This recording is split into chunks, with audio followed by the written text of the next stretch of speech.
Mobile জিনিসটা যে কালে আবিষ্কার হয়েছে তখন থেকেই ছেলেপিলিগুলার নষ্ট হয়ে যাইতেছে। কি বলো খালেক? হ্যাঁ, ওকে, আসলেই তাই। যে কালে মোবাইল ছিল না সেকালে মানুষজন একটু মিছে কথা কম বলতো, আর যে কালে মোবাইল ছেলেইছে সেকালে সকলতে মিছের উপর পড়িয়ে থাকে, সারাদিন খালি মিছে কথা বলবে। রয়েছে যশোরে বলবে এই তো চলে এসেছি পেরাই। একটা ডিভাইস, একটা জেনুসের দুইটা দিক থাকে, একটা হয়েছে ভালো এবং আরেকটি হয়েছে মন্দ। আমরা সবসময় অপরটি ব্যবহারের জন্য ব্যস্ত। মন্দটা আমাদের খুবই ভালো লাগে নাকি?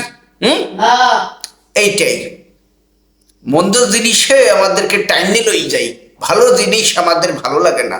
ভালো জিনিস কোনো ফিলেই আমরা ভালো লাগাই শেখিনি, কারণ শয়তানের অসহায় কুমন্ত্রণায় আমরা সব সময় সারা দিতে ব্যস্ত।